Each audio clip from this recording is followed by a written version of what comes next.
So here we have the Nissan Juke on a 62 plate. I'm going to start off by showing you around the outside of the car, and then we'll hop in and run through some controls on the inside. From the outside though, you can see it's a 5-door car with alloy wheels and tinted windows.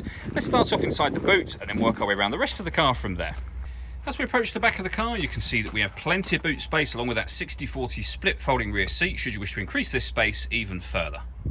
Okay, so we're just going to work our way back round to the front of the car, and then we'll hop in and run through some controls on the inside. But now that we've done a full circle of it, you can see for the age, this car is in lovely condition the whole way round. Just briefly before we climb in, I think it's well worth seeing the interior from this exterior point of view. There's plenty to run through on the dashboard, so let's hop in and we'll do that now. Okay, now that we're inside the car, we're going to start with the dials. On the left-hand side, we have the rev counter. We have the speedometer on the right-hand side. In the middle at the top, you can see the total miles for this car. They're 83,218. We have the fuel gauge and coolant temperature gauges there as well. We back out to the steering wheel. On the left-hand side, we have stereo and phone controls. And over on the right-hand side, both cruise control and speed limiter for the car as well. In the center, you'll find the main touchscreen. So there's a few buttons down the right and left hand sides, but essentially it all becomes touchscreen after that. We're on the radio menu at the moment. We have FM and AM radio available, as you can see.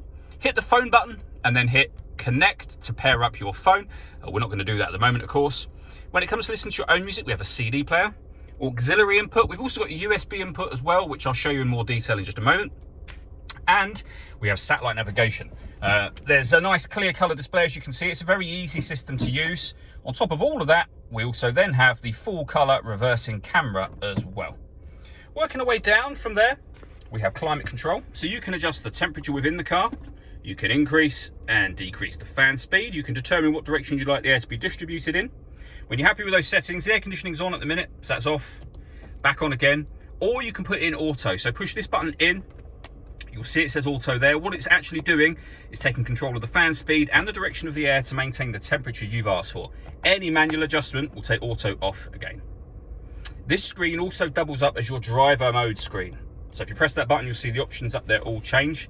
You can put the car in normal, sport, or eco modes. Whatever mode you're putting it in, you're affecting the climate control, the steering, and the engine for the car. Underneath that, we have a 12-volt charging socket, the auxiliary and USB inputs I mentioned a moment ago, a 5-speed manual gearbox, and then heated driver and passenger seats with 2 heat settings each. All that leaves me to say is thank you for taking the time to watch this video. If you'd like to come see the car in person and have a test drive, please feel free to give us a call here at Surrey Specialist Cars. We'd love to hear from you soon.